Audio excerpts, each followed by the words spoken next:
Antes de la llegada de los españoles al Nuevo Mundo, florecieron en Mesoamérica civilizaciones que lograron grandes avances en la agricultura. Conformaron majestuosas ciudades y establecieron una clara estratificación social. El México de hoy es producto de ese legado prehispánico y muchos de sus rasgos culturales son herencia de esa tradición milenaria.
El poblamiento de América comenzó hace unos 490.000 años, cuando el descenso de los mares, producto de la era glaciar, permitió el paso de oleadas de humanos provenientes del norte de Asia. Una de las primeras historias que se pueden recuperar sucedió hace unos 9.000 años, cuando las bandas de cazadores del Valle de México conducían mamuts a la orilla pantanosa del lago para cazarlos. Cierto día, una mujer de aproximadamente 25 años y 1,5 metros de estatura sufrió una caída y quedó sepultada en el lodo con el rostro hacia el suelo. En los libros, esta mujer es recordada como el hombre de Tepexpan. Miles de años pasaron para que los cazadores y recolectores nómadas se asentaran en aldeas y lograran domesticar el maíz, el frijol, el guaje y el zapote. Hace unos 5.000 años surgieron muchas de las características de los pueblos mesoamericanos. Se domesticó el perro, comenzó el uso del metate y se domesticó a la gran calabaza, con cuyas semillas se prepara desde entonces el pipián, característico de los pueblos de esta región. Incluso hay vestigios que permiten afirmar que en aquel tiempo se iniciaron el culto a los muertos y los sacrificios humanos.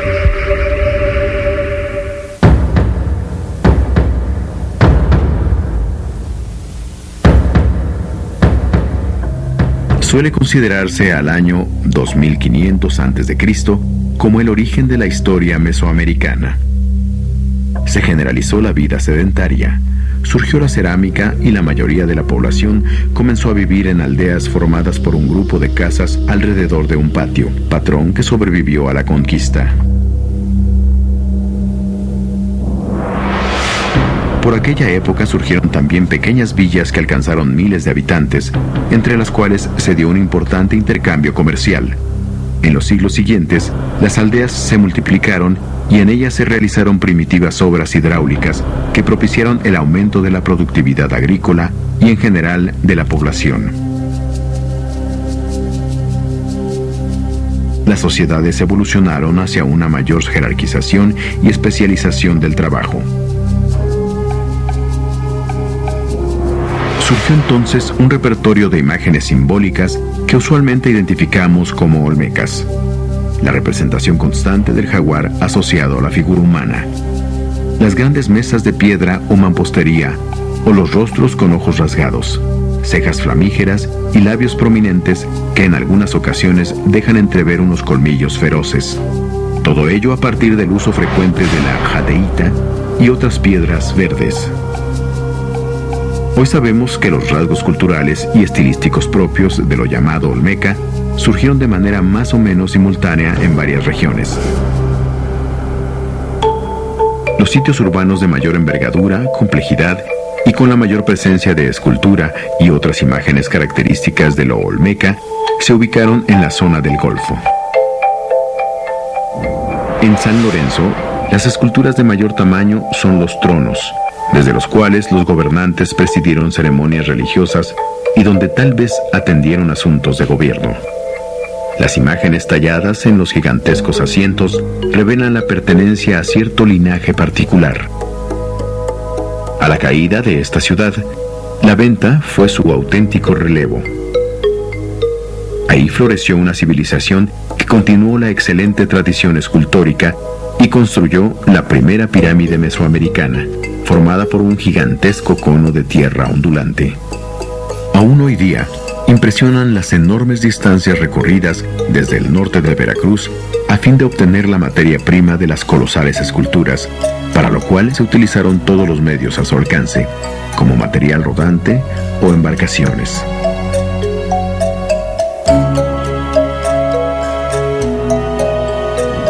A pesar de tal desarrollo, no hay datos para afirmar que las culturas asentadas en el territorio mesoamericano estuvieron bajo el dominio de esta metrópoli, pues cada sitio tiene particularidades que hacen pensar en un desarrollo propio.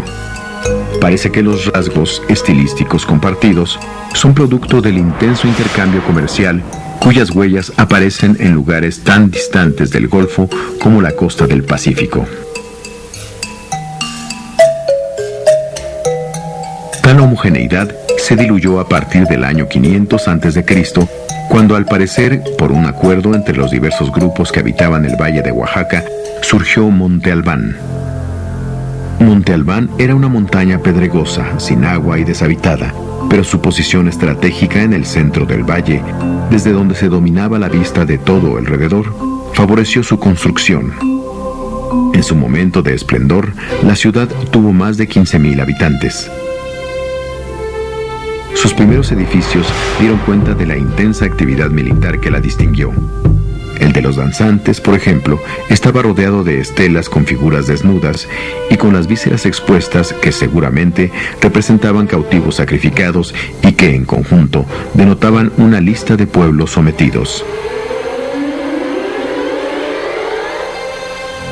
La exaltación pública de la victoria militar se repite en diversos sitios influidos por Monte Albán y da cuenta de la importancia que para estas culturas tuvo la guerra en la cual seguramente se basó su florecimiento.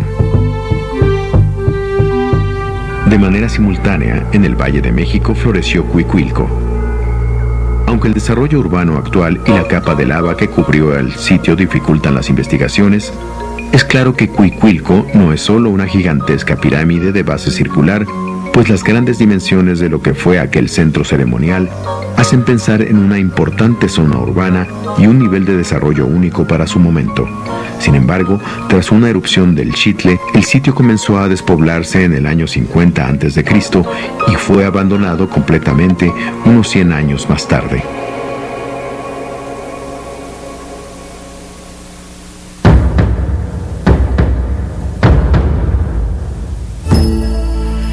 En el primer siglo de nuestra era, en la zona del Valle de México, se consolidó el gran imperio de Teotihuacán, centro político y religioso de la región, cuya influencia y fuerza militar no habían sido vistas en Mesoamérica. En ese entonces se construyeron las pirámides del Sol y la Luna, la calzada de los muertos y el templo de Quetzalcóatl, y se inició la etapa urbana de una ciudad que llegó a ocupar una superficie de 20 kilómetros cuadrados. Durante más de 400 años, la civilización alcanzó un amplio desarrollo, una compleja organización política y una prosperidad generalizada. La mayoría de la población ocupó multifamiliares de mampostería y muy pocos vivieron en chozas de adobe. Las familias se reunieron en barrios agrupados en distritos donde se aprecia una sociedad jerarquizada y organizada en torno a las actividades artesanales. Aunque no se descarta la participación común en actividades agrícolas.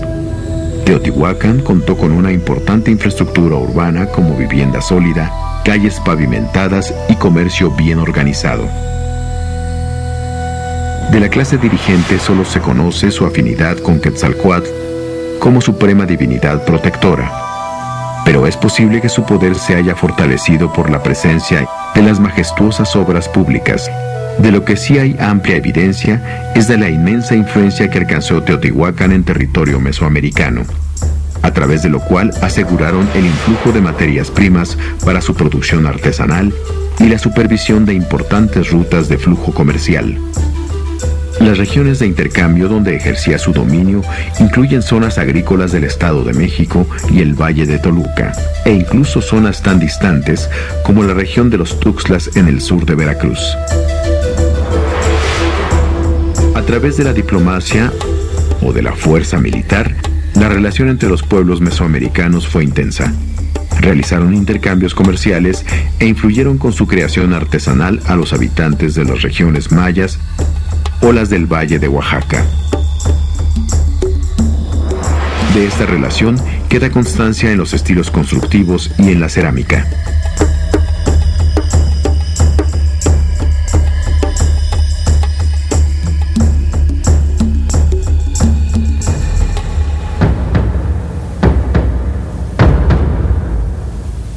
Entre el año 600 y el 700, cesó la influencia teotihuacana en los territorios controlados en los siglos anteriores. Emergieron nuevas ciudades con un papel más activo en los intercambios regionales, con lo cual comenzó un nuevo periodo en el mundo mesoamericano, pues la extinción del predominio teotihuacano fue de particular importancia para el avance de la cultura maya. Desde poco antes del año 600 de nuestra era, las ciudades mayas se volvieron más prósperas y su arquitectura, escultura y la manufactura de objetos suntuarios y rituales alcanzaron una variedad y riqueza sin precedentes. Algunas de las principales ciudades mayas tuvieron su etapa de mayor florecimiento a lo largo del siglo VII. Tal es el caso de Palenque, al pie de la Sierra Chiapaneca, Tikal, en el Petén, Calakmul, al sur de la península de Yucatán. Esta etapa histórica es una de las mejor conocidas, pues los mayas desarrollaron un tipo de escritura capaz de reproducir el discurso oral y utilizaron un sistema de fechamiento muy preciso.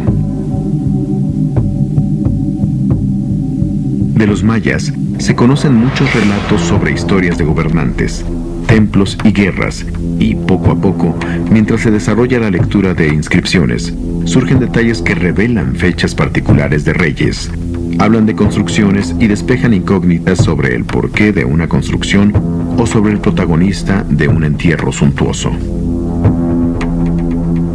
Una señal del poder de los señoríos mayas se aprecia en su influencia en el México central, particularmente en dos importantes ciudades, Cacaxtla y Xochicalco. En la célebre pintura mural de Cacaxtla se detecta la influencia de varios estilos y regiones, pero ante todo el estilo de las pinturas, la composición de los temas y el tratamiento de los personajes es maya.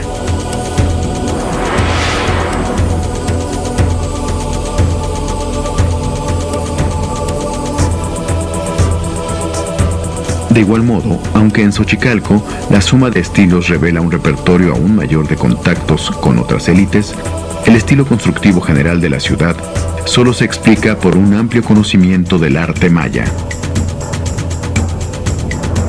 Pero la hegemonía teotihuacana de siglos anteriores nunca fue sustituida.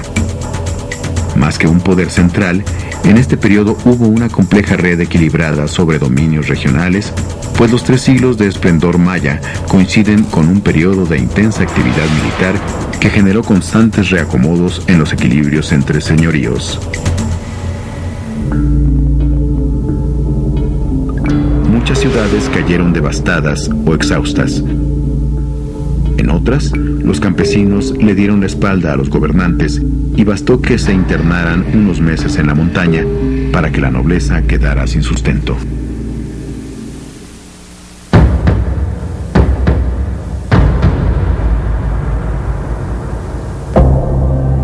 A partir del año 900, las ciudades protagonistas de los siglos anteriores quedaron deshabitadas y comenzó una nueva etapa marcada por una intensa migración de bandas de cazadores venidas del norte conocidas como chichimecas.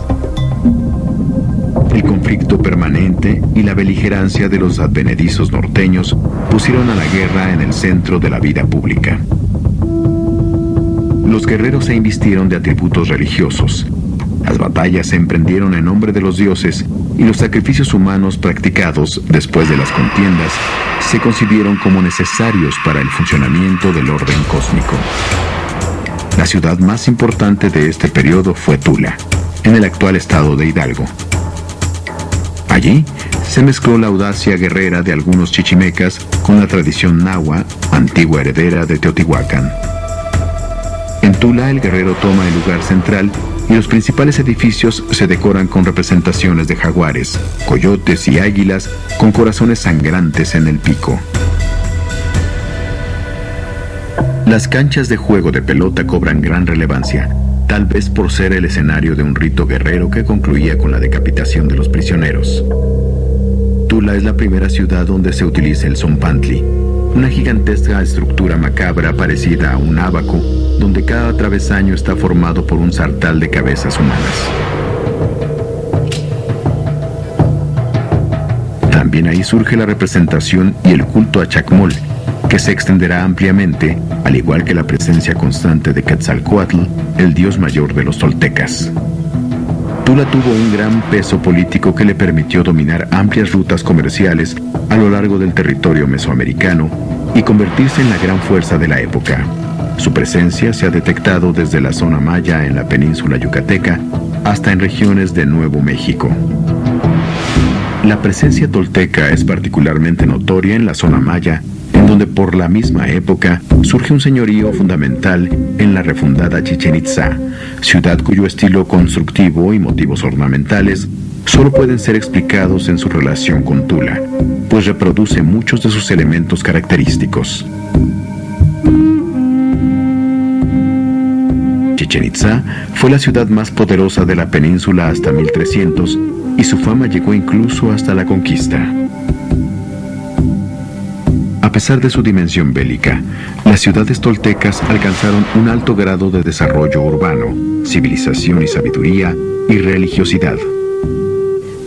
Hacia el año 1200, los mexicas, uno de los pueblos meridionales de la gran metrópoli que era entonces Tula, comenzaron una migración que los llevaría a ocupar la zona lacustre del Valle de México. Al parecer, en medio de grandes conflictos, cayó Tula hacia el año 1200 e inició entonces la última etapa histórica del México prehispánico, misma que concluyó con la conquista.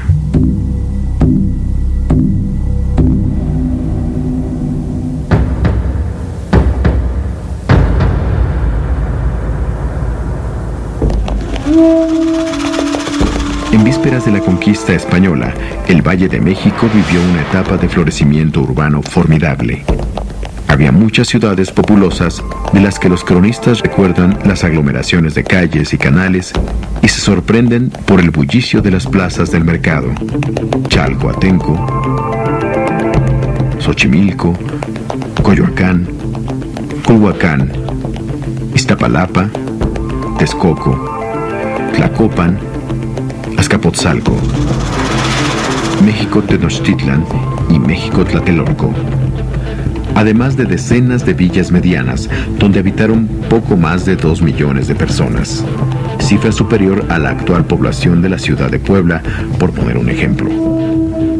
Este complejo sistema urbano administrado por diversos señoríos fue dominado por los gobernantes de Tlacopan, Texcoco y México Tenochtitlan, integrados en la Triple Alianza, mismas que administró las rutas y plazas de mercado, los diversos compromisos y las redes tributarias sobre pueblos y etnias. La densidad demográfica y la complejidad urbana del Valle de México se basaron en una agricultura próspera, sustentada en el uso generalizado del regadío en tierra firme y en el sistema de chinampas practicado en las islas y en las orillas del lago. Las tierras se abonaron con fango y con excremento de murciélago, y se usaron almácigos, lo que garantizó mayor viabilidad de los cultivos. Los cultivos fueron en esencia los mismos de sus antepasados mesoamericanos: maíz, frijol, calabaza, chile, varios tipos de tomate, chía y amaranto.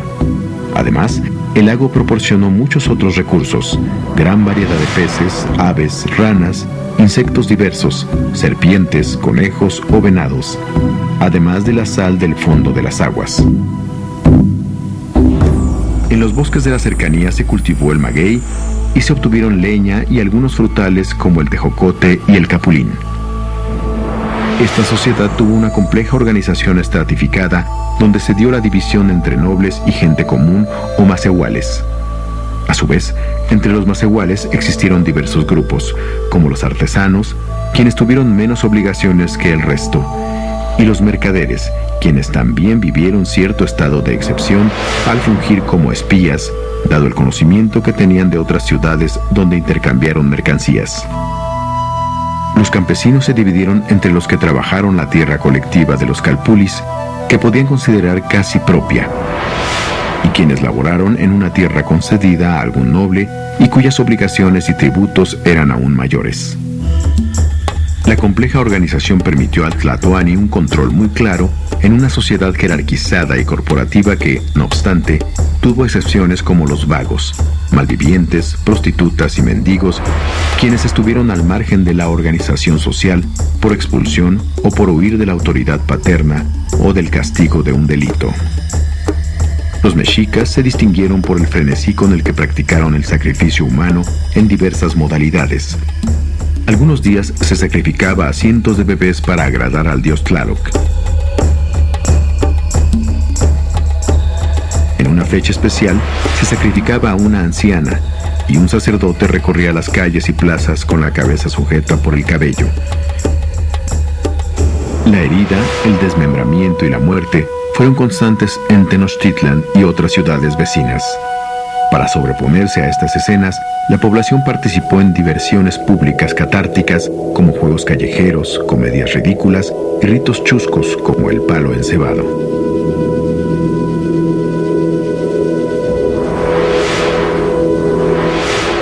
Más allá de su significado religioso, los sacrificios demostraron la fuerza militar. Por ejemplo, luego de la campaña militar contra la Huasteca, miles de prisioneros fueron sacrificados tras hacer filas de 4 días y 4 noches al pie de 4 templos.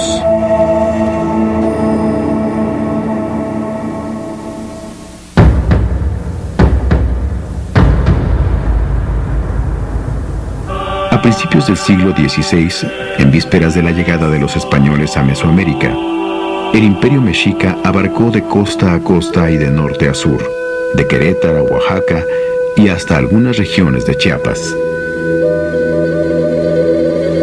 Señoríos prósperos, como los totonacos, con su desarrollo urbano y religioso, recibieron constantemente la visita de los recaudadores mexicas.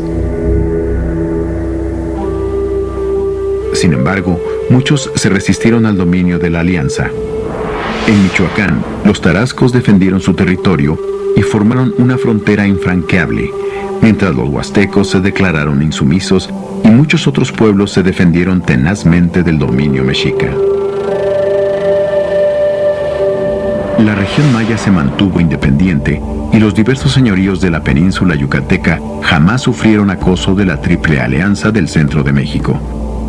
Y sin embargo, la mesa estuvo puesta para las alianzas dadas con el arribo del conquistador. Desde el arribo de Cortés a Yucatán hasta la conclusión del sitio de Tlatelolco y la captura de Cuauhtémoc, muchos señoríos se unieron a las filas del ejército conquistador tras ser derrotados en combate o celebrar acuerdos.